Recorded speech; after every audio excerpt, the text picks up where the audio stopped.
AC complete installation process. आज की video में आपको दिखाने वाला हूं अनबॉक्सिंग से लेकर एसी की पूरी आपको इंस्टॉलेशन प्रोसेस क्या होती है, क्या चीज़ें आपको चेक करनी होती हैं, क्या चीज़ें आपको सावधानियां रखनी है।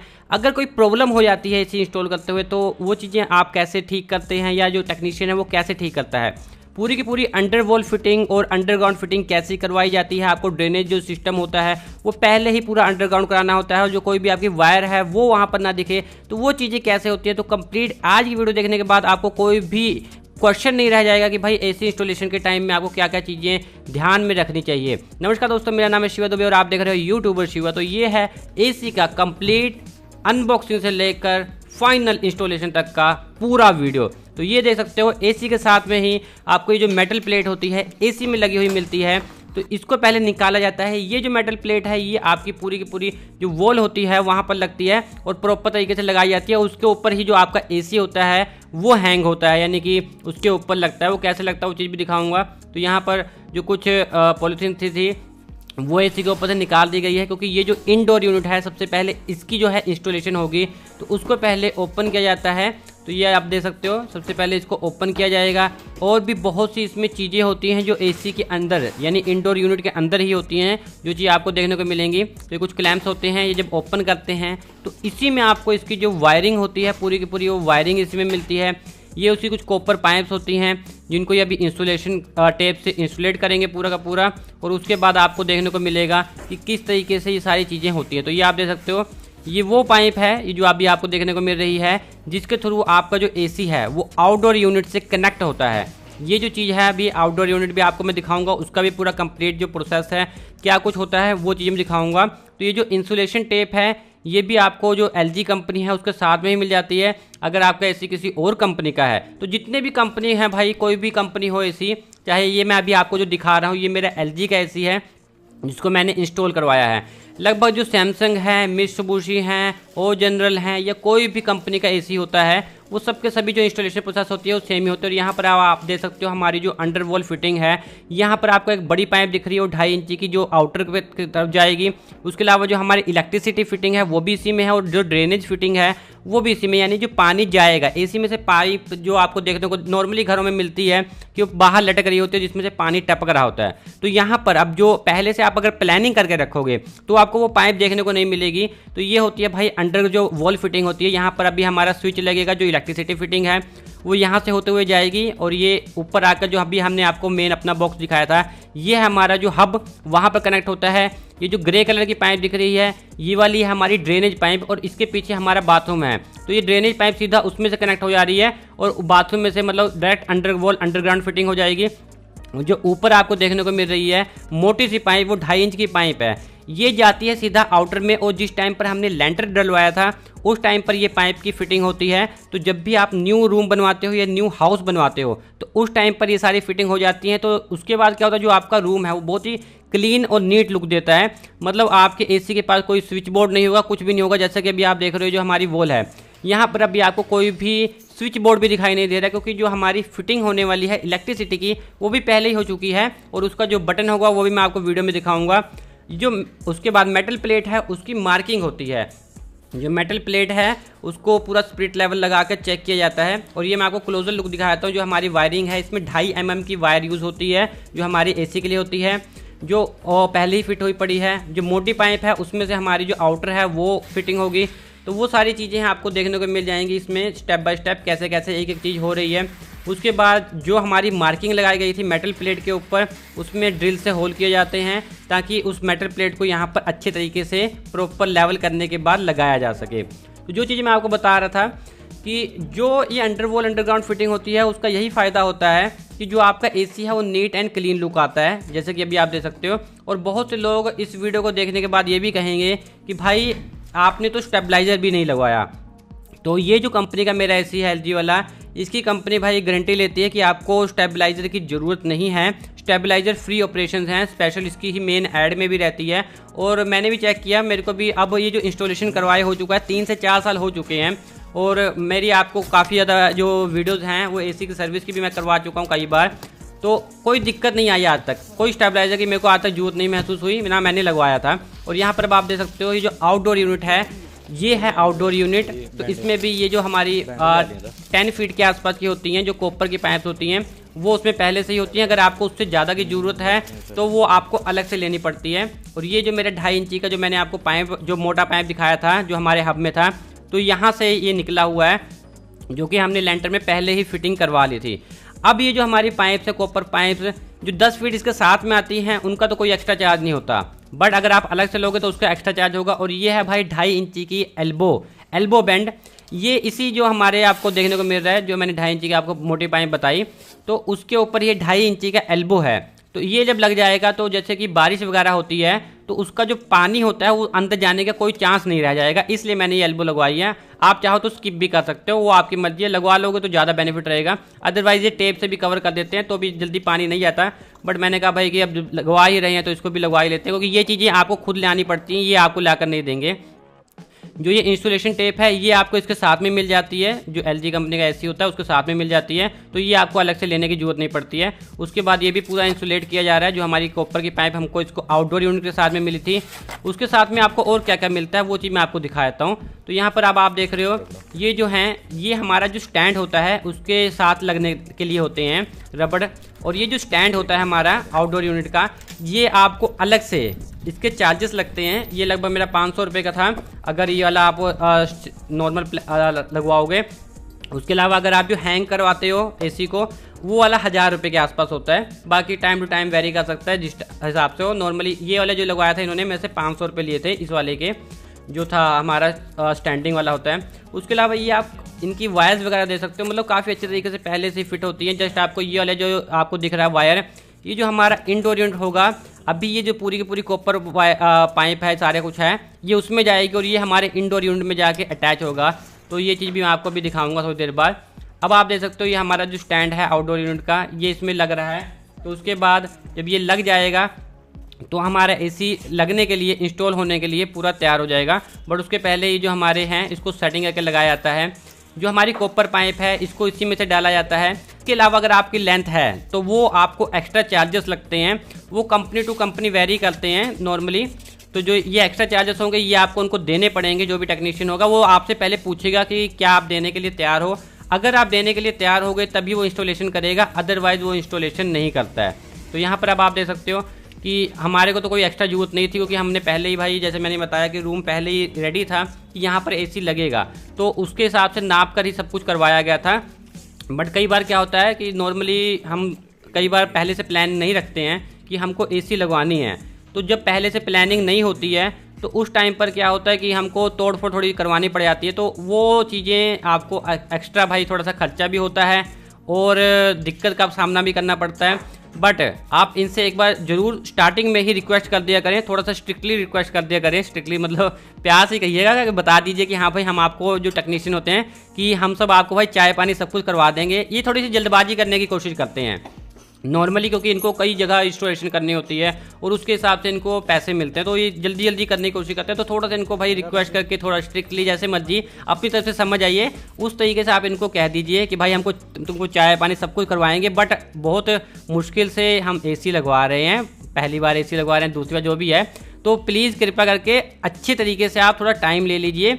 बट कोई भी यहाँ पर जो एक्स्ट्रा तोड़ फोड़ ना हो, उस एसी को अच्छे तरीके से लगवाइए। इस तरीके से आप रिक्वेस्ट करेंगे तो भाई सब के सब अच्छे बंदे होते हैं कि सब काम कर रहे हैं पैसे कमाने के लिए, और सबको ही पता होता है कि भाई ये सब चीज़ें डेली डेली नहीं होती हैं इंस्टॉलेशन एसी की, तो वो सभी मान जाते हैं और इजीली अच्छे से काम करते हैं। मेरे साथ आज तक जितने भी लोग अभी जितने भी टेक्नीशियन मेरे साथ भी मतलब कि काम किया उन्होंने मेरे घर में कभी भी इंस्टॉलेशन की है, क्योंकि इसके पहले भी मैं सैमसंग की एसी भी इंस्टॉल करवा चुका हूँ।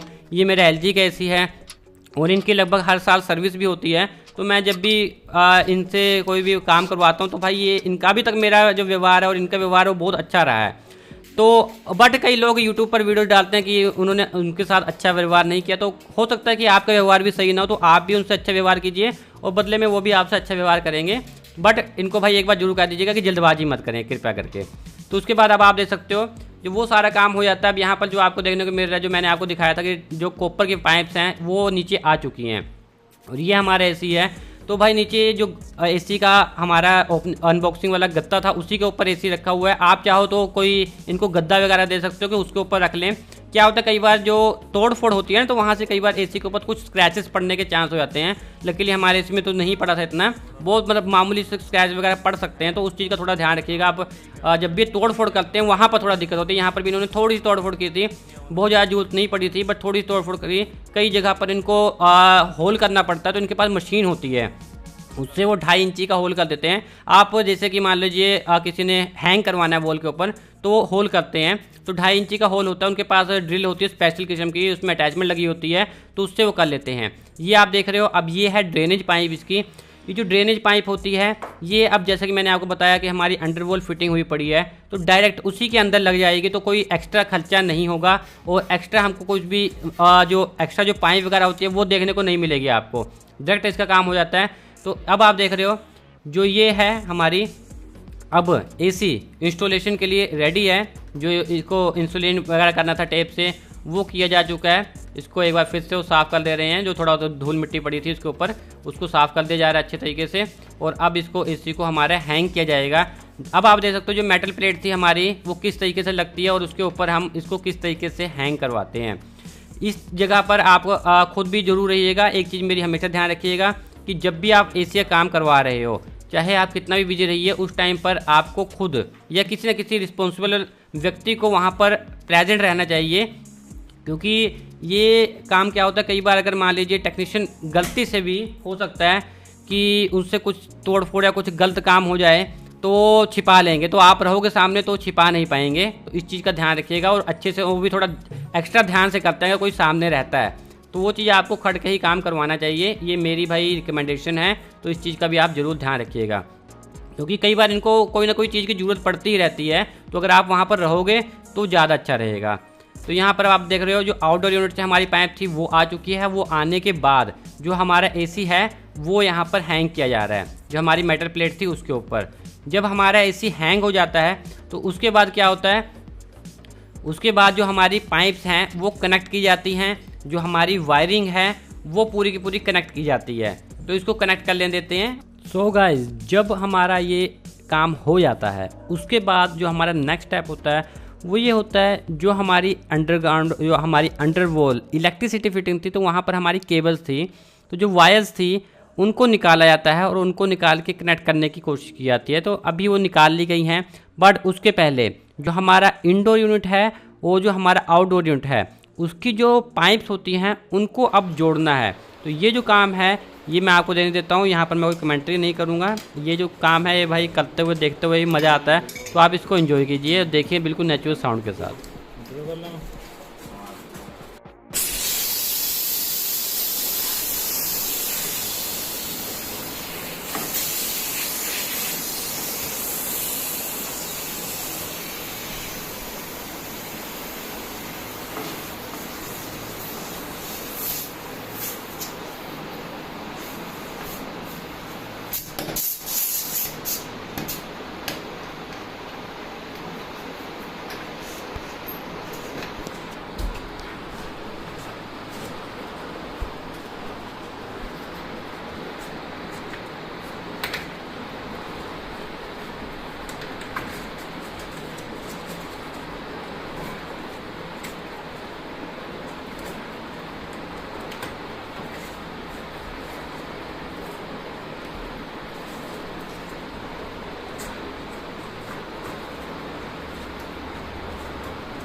सो गाइस, ये बहुत ही ज़्यादा इंपॉर्टेंट पार्ट था जो अभी तक मैंने आपको दिखाया, जिसमें मैंने कमेंट्री नहीं की, क्योंकि बहुत से लोग उसको डायरेक्ट देखना चाहते हैं बिना किसी कमेंट्री के। तो मैंने कहा भाई जैसा आप कहो वैसा सही। तो उसके बाद इंसुलेशन टेप से जो ये हमारी कॉपर की पाइप थी जो इंडोर यूनिट की थी उसको भी इंसुलेट कर दिया जाता है। उसके बाद अब जो मैंने आपको बताया था कि वायरिंग का काम आता है, जो हमारी वायर्स हैं तो 2.5 mm की वायर्स होती हैं, वो आपको पहले से ही या तो आप पहले ही करवा लीजिए, या आपको जिस टाइम पर इंस्टॉल करवा रहे हो तो आपको इलेक्ट्रीशियन भी बुलाना पड़ेगा, तो उस टाइम पर भी करवा सकते हो। और ये जो स्विच जो मैंने आपको दिखाए थे मॉर्निंग में, मतलब कि टॉप पर तो उस टाइम पर आपको ये दिखाए गए थे, वो अब इसमें कनेक्ट होंगे, वो भी चीज़ दिखा दूँगा।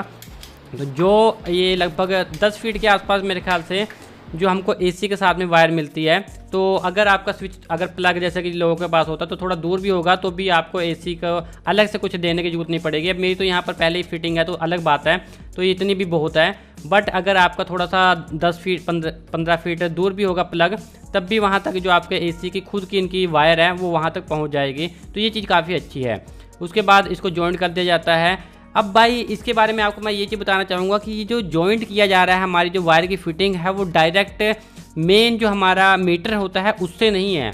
इसके बीच में एक हमारा 32 एम्पेयर का स्विच भी लगा हुआ है। जो पहले एमसीबी होते थे बहुत बड़े बड़े होते थे, अब वो बड़े बड़े एमसीबी नहीं आते हैं, अब स्विच के रूप में आते हैं। जो आपका स्विच जहाँ पर सारे स्विच बोर्ड होते हैं वहाँ पर स्विच लगे होते हैं, तो वहीं पर एमसीबी जो होता है आपका वो लग जाता है, वो स्विच के रूप में होता है वो। तो वो चीज़ मैं आपको भी दिखाऊंगा जहाँ से मैं स्विच ऑन करूँगा। थोड़ा सा हार्ड होता है, बच्चे नॉर्मली नहीं चला पाते हैं, बट थोड़े से बड़े हैं तो आप इजीली चला लोगे। ये जो कनेक्टर्स मैंने आपको बताए थे, जो अब यहाँ पर ये देखिए इंडोर यूनिट से जो हमारे आउटडोर यूनिट थे वो पूरी तरह से कनेक्ट हो चुके हैं। हमारी कॉपर जो पाइप थी वो कनेक्ट हो गई थी, और जो हमारी ये कनेक्टर्स थे ये भी कनेक्ट हो चुके हैं। तो ये हमारे यानी कि इंडोर का जो काम है वो कंप्लीट हो चुका है। यहाँ पर अभी जो काम कंप्लीट हो गया, बड़े जो वायर दिख रही हैं इनको इसी के अंदर, ये अभी जो आपको मैंने स्टार्टिंग में जब वीडियो दिखाई थी तो दिखाए थे कि कुछ यहाँ पर क्लैंप्स थे, तो ये वहीं पर ही क्लैंप्स के अंदर इनको अब बंद कर दिया जाएगा ताकि ये बाहर लटके ना और दिखे भी ना। तो ये देखिए वही जो क्लैंप्स थे उन्हीं के अंदर ये डाल दिए जाते हैं। तो ये क्लैंप्स इस तरीके से वर्क करते हैं, तो जो भी आपका एक्स्ट्रा जो वायर्स वगैरह होती हैं वो उसी के अंदर डल जाती हैं और उसके बाद वो दिखती नहीं है। तो आपका जो एसी है वो नीट एंड क्लीन लुक देता है और काफ़ी अच्छा दिखता है। तो यहाँ पर आप देख रहे हो कि हमारा जो इंडोर का काम है वो पूरा कंप्लीट हो चुका है। इसके बाद जब इसको एसी को नीचे कर दिया जाएगा तो आपको लुक देखने को मिल जाएगी कि कुछ भी एक्स्ट्रा नहीं दिखाई दे रहा है, और जो हमारा इंडोर का यूनिट का काम है वो कंप्लीट हो चुका है। अब जो हमारा आउटडोर यूनिट है उसका काम रह गया है, तो उसमें चलेंगे हम, उसमें आपको दिखाएंगे कि उसकी जो स्टेप बाय स्टेप क्या क्या चीज़ें होती हैं। जब ये सारा काम हो जाता है तो एसी का जो आउटर कवर होता है इसको भी लगा दिया जाता है, और उसके बाद जो हमारा प्रॉपर पूरा का पूरा इंडोर यूनिट की फिटिंग है कंप्लीट वो यहाँ पर हो चुकी है। तो ये तो भाई मैंने आपको बहुत शॉर्ट में दिखाया है। उसके बाद देख सकते हो आप कि इसमें जो ड्रेनेज होती है वो चेक किया जाता है। तो लगभग 2 लीटर से ज़्यादा का इसमें पानी इसमें डाला गया है, जो उसकी ड्रेनेज पाइप है, ताकि वो चेक की जाए कि कहीं पाइप ब्लॉक तो नहीं है। क्योंकि आप तो मान लीजिए आपने सब कुछ काम पहले करवा लिया पाइप वगैरह, बट जो प्लम्बर था उससे भाई जो ड्रेनेज पाइप डाली वो पहले ही ब्लॉक थी, तो अभी चेक करेगी कि क्या वो जो ड्रेनेज पाइप है वो सही से काम कर रही है। तो इसमें पानी डाल के चेक किया जा रहा है। तो जो मेरी ड्रेनेज पाइप थी मैंने जाकर चेक की, तो वो आपको देखने को मिल जाएगा। वहाँ से पूरा का पूरा जो पानी है फ्लो के साथ निकल जा रहा था, मतलब यहाँ पे कहीं पर भी पानी इकट्ठा नहीं हुआ, कहीं भी पानी ओवरफ्लो नहीं हुआ, कुछ भी नहीं हुआ। तो यानी कि जो हमारा ड्रेनेज सिस्टम है एसी का वो बिल्कुल सही है। ये चीज़ अगर एसी के जो टेक्नीशियन आए हैं वो चेक नहीं कराते हैं आपको, तो आप उनको कह सकते हो कि इसका मेरे को ड्रेनेज सिस्टम पहले चेक करा दीजिए, क्या वो ड्रेनेज सिस्टम सही से काम कर रहा है कि नहीं। नॉर्मली तो ये खुद ही चेक करा देंगे आपको, ज़्यादातर ये चांसेस पे चेक करा दें, बट बाई चांस अगर वो भूल जाते हैं तो आपको, अगर ये वीडियो देखी आपको, तो इतना कम से कम आपको फ़ायदा इस वीडियो का लेना चाहिए कि जो जो चीज़ें मैंने स्टेप्स बताए हैं उन चीज़ों को ध्यान रखिएगा। जो ड्रेनेज पाइप है उसको हमेशा जब इंस्टॉलेशन हो जाती है पूरी की पूरी कंप्लीट, तो उसके बाद ज़रूर चेक कीजिएगा। तो यहाँ पर अब आप देख रहे हो पूरा का पूरा जो पानी है वो जा चुका है। उसके बाद एंड में ये जो डस्ट फिल्टर है वो लगा दिया था। जो LG कंपनी है इसका डस्ट फिल्टर टॉप पर लगता है इस तरीके से, जो मेरी सैमसंग की है तो उसका थोड़ा अंदर की तरफ लगता था। तो ये अलग अलग सिस्टम होता है सब एसी का, तो आप ये मत सोचिएगा कि आपका एसी है भाई बाहर लग रहा है अंदर लग रहा है, और जहाँ पर उसका सिस्टम होगा डस्ट फिल्टर लगने का वहाँ पर लग जाएगा। और इसको आप अपने आप भी साफ़ कर सकते हो। डस्ट फिल्टर को साफ़ करने को ही भाई ये सब कहते हैं कि ड्राई सर्विस, तो ये चीज़ आप काम अपने आप कर सकते हो, तो कोई बड़ी बात नहीं है। ये काम आप बीच बीच में कर लीजिए कि ये 2 महीने बाद 1 महीने बाद, उससे क्या होता है इसको थोड़ा सा सांस लेने को आसानी रहती है, क्योंकि आप देखोगे यहाँ पर बहुत ज़्यादा डस्ट जम जाती है। क्या करते हैं ऐसे भाई, ये पूरा पूरा डस्ट खींचता है ना, तो उस वजह से इसमें बहुत ज़्यादा डस्ट हो जाती है। तो ये आप देख सकते हो पूरा नीट एंड क्लीन लुक आ रहा है। यहाँ पर जो हमारे एसी है लग चुका है, कोई स्विच बोर्ड नहीं, कोई स्टेबलाइजर नहीं, कोई वायरिंग नहीं, देख सकते हो आप। तो अब चलिए अब आपको दिखाते हैं हम जो हमारा आउटडोर यूनिट है उसकी जो फिटिंग है। वहाँ पर जैसा कि मैंने आपको दिखाया था जो कॉपर की वायर थी, अब उसको हमारे आउटडोर यूनिट से भी कनेक्ट करना पड़ेगा। अभी तो हमारे इंडोर यूनिट से कनेक्ट हुई है, अब उसको हमारे आउटडोर यूनिट से भी कनेक्ट करना पड़ेगा।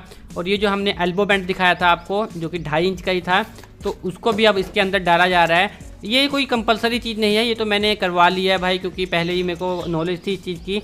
तो अगर आपके पास नहीं भी होगा तब भी कोई दिक्कत की बात नहीं है, और थोड़ा सा बेनिफिट रहता है कि बारिश का पानी जाने के चांसेस काफ़ी ज़्यादा इससे कम हो जाते हैं। बट अगर आप नहीं भी डलवाते हो तब भी कोई दिक्कत की बात नहीं है। जब आपका ये जो बेंड है वो कम्प्लीटली लग जाता है तो उसके बाद बारी आती है हमारी जो इसकी प्लेसमेंट होती है आउटडोर यूनिट की, कि वो हमें कहाँ पर करनी चाहिए। तो ये जो आउटडोर यूनिट होता है इसको आपको जो भी दीवार है उससे कम 1.5 से 2 फीट दूर ही करना चाहिए, दोनों तीनों तरफ से जहाँ भी आप इसको रख रहे हो। और इसका जो फ्रंट फेस होता है वो जहाँ पर इसका फ़ैन होता है वो ओपन की तरफ होना चाहिए। उससे क्या होता है कि जो इससे ना बहुत गर्म हवा जो होती है वो बाहर निकलती है, जो भी आपके रूम में पूरी की पूरी हीट होती है वो इस आउटडोर यूनिट के थ्रू बाहर निकल जाती है। तो ये चीज़ ओपन में रहता है तो ये सही रहता है। तो अब आप देख सकते हो यहाँ पर 1.5 से 2 फीट पीछे से भी दूर है।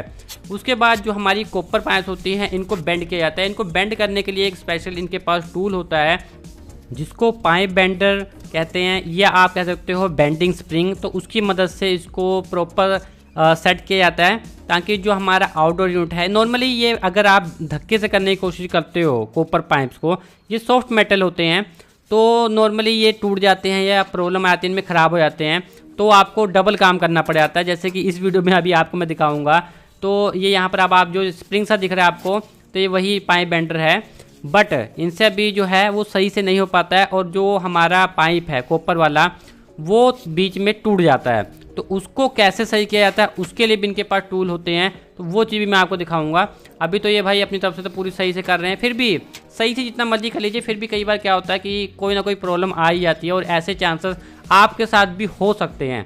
तो उसके बाद ये क्या करेंगे वो चीज़ मैं आपको दिखाऊंगा अभी, जो उनके पास वो भी अलग अलग तरह के फिर वो टूल्स होते हैं। तो ये आपको पाइप बेंडर देखने को मिल गया जो इन्होंने निकाला है, तो यही होता है स्प्रिंग, इसकी मदद से ही इसको मेनली बेंड किया जाता है। तो यहाँ पर नॉर्मली क्योंकि ये जो रेडियस होता है ना सर्कल फॉर्म में, ये नहीं होता है। तो अभी आप देखोगे ये सब कुछ सही कुछ करने के बाद भी ये अभी गलत तरीके से बेंड हो जाएगा। तो जो गलत तरीके से बेंड हो गया है तो ये अभी आप देखोगे तो उसको फिर सही तरीके से करना पड़ेगा, और सही तरीके से करना पड़ेगा तो उसमें भाई टाइम भी एक्स्ट्रा लगेगा, और उनको पूरा का पूरा कटिंग प्रोसेस करना पड़ेगा। कटिंग करने के बाद फिर सारी चीज़ें दोबारा से करनी पड़ेंगी। तो यहाँ पर अब आप देख सकते हो कि ये जो हमारा कॉपर पाइप है ये बेंड हो चुका है। बहुत सी कोशिशों के बाद भी भाई कई बार प्रॉब्लम आई जाती है, बट अब इसको सबसे पहले कट करना पड़ेगा। जो ये बेंड पार्ट है इसको निकालना पड़ेगा, जिसमें आपको स्क्रू ड्राइवर देखने को मिल रहा था, क्योंकि उसको दोबारा से इसको सेटअप करना पड़ता तो उसका भी काफ़ी लंबा प्रोसेस है। तो यहाँ पर अब आप देख रहे हो कि कट हो चुका है। उसके बाद जो हमारा नट बोल्ट था इसको दोबारा उसमें लगाना पड़ेगा। तो उसके लिए कई तरह के स्टेप्स होते हैं। एक ये वाला टूल हमारा यूज़ होता है उसको सेटअप करने के लिए। उसके बाद इसमें ये रेती होती है तो इसको डाल के उसके अंदर घुमाया जाता है। उसमें थोड़ी बहुत चूड़ियाँ वगैरह बनाई जाती है। चूड़ियाँ मतलब कि ताकि वो जब हमारा नट बोल्ट है वो निकले ना। उसके बाद इसको रेती कहते हैं। तो थोड़ी सी उसकी मतलब फिनिशिंग दी जाती है आगे से।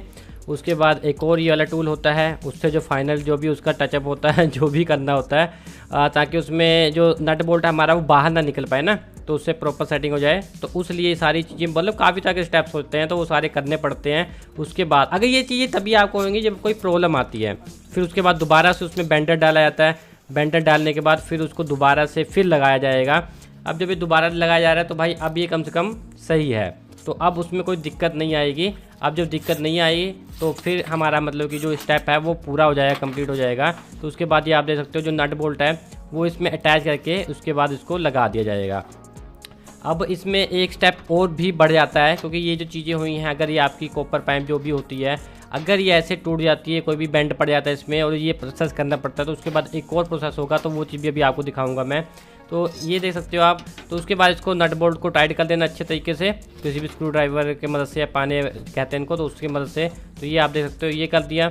जो नेक्स्ट स्टेप होता है हमारा, उसके बाद होता है जो हमारी सेकंड कॉपर की पाइप है उसको भी इसमें लगाना होता है। तो उसके बाद जो हमारी फर्स्ट पाइप लगी तो जो सेकंड वाली पाइप है उसको भी इसमें लगाना पड़ता है। वो थोड़ी सी पतली होती है, जो फर्स्ट एक है वो तो मोटी है, जो सेकंड वाली है ये उससे थोड़ी सी पतली होती है। तो इसको भी लगा दिया जाता है। इसको भी लगाने के बाद प्रॉपर टाइट कर दिया जाता है। और अब क्या करना पड़ेगा, जो चीज़ मैंने आपको मेन स्टेप बताया है ये आप देख सकते हो, इसको कहते हैं वैक्यूम। तो ये जब हमारी कॉपर पाइप बेंड हुई थी तो इसके अंदर एयर चली जाती है, जो हवा चली आती है उस हवा को पूरी तरह से उसमें से रिमूव किया जाता है। उसके लिए हम वैक्यूम यूज़ करते हैं। तो ये भी थोड़ा लेंथी प्रोसेस होता है, इसमें भी थोड़ा टाइम लगता है, बट ये करना ज़रूरी होता है। तो ये इसके बाद किया जाता है। अब इसमें ये लगा दिया जाएगा ताकि पूरी की पूरी उसमें से जो हवा है एयर वो निकल जाए। बहुत ही ज़रूरी प्रोसेस है, इसके बिना फिर आपका ऐसे सही से वर्क नहीं करता है अगर ये स्टेप ना किया जाए। ये स्टेप करना बहुत ज़्यादा ज़रूरी होता है। तो अब ये जो लगा दिया जाएगा जो मशीन है, उसके बाद ये थोड़ा सा टाइम लेता है। उसके बाद पूरी तरह जो एयर होती है वो उसमें से रिमूव कर दी जाती है। तो अब आप देख रहे हो ये उसमें से जो पाइप्स हैं उनमें से एयर रिमूव कर देगा। तभी जो आपकी जो गैस होती है जो एसी में लगाई जाती है डाली जाती है, या पहले से जैसे मैंने बताया कि इसमें डली हुई होती है, तो वो चीज़ अच्छे तरीके से तभी काम कर पाएगी। अब उसके बाद ये आप देख सकते हो ये जो हमारा स्टेप है, ये जो वैक्यूम वाला ये थोड़ी देर इसमें टाइम लगेगा तो ये होता रहेगा। तब तक जो बाकी के स्टेप्स हैं वो सारे के सारे कंप्लीट कर दिए जाएंगे। अब इसके बाद जो नेक्स्ट स्टेप होता है वो होता है हमारे वायरिंग वगैरह का। तो उसके बाद जो हमारी वायरिंग है वो भी इसको करनी पड़ती है। तो कई तरह की वायरिंग्स होती हैं तो वो सारी कर दी जाएंगी अभी। तो वो चीज़ भी मैं आपको दिखाता हूँ अभी। यहाँ पर अब आप देख सकते हो जितनी भी हमारी वायरिंग्स हैं वो कनेक्ट करने के बाद प्रॉपर उनको टेप से कनेक्ट कर दिया जाता है। टेप से अच्छे ऊपर लगाया जाता है और जो बाकी की हैं वायरिंग्स वो हमारी सीधा आउटडोर जो यूनिट है उसमें कनेक्ट हो जाता है। प्रॉपर सारे जो वायरिंग्स हैं उनको कनेक्ट करने के बाद इनको एक मेन स्क्रू से अटैच कर दिया जाता है। उसके बाद जो बाकी की वायर्स हैं उनको प्रॉपर टेप कर दिया जाता है और डबल टेप्स हो जाती हैं। एक तो इलेक्ट्रिकल टेप होती है, उसके बाद ब्राउन टेप होती है वायरिंग की वो। और ये आप देख सकते हो जो हमने बेंट लगाया था उसके ऊपर भी टेप टूप लगा के सारा सेटिंग कर दिया है। ये हमारा 32 एम्पेयर का स्विच है जो कि हमारे भाई सीधा जो हमारे स्विचेस होते हैं उन्हीं के साथ में आ जाता है। 2 स्विच की जगह लेता है ये वाला। ये हमारे एसी ऑन हो चुका है, टून की आवाज़ आ चुकी है आपको। और उसके बाद भाई ये पूरे रिमोट के आप फंक्शन भी समझ लो कि क्या क्या कैसे कैसे होता है। वीडियो को लाइक शेयर सब्सक्राइब करें। Thanks for watching.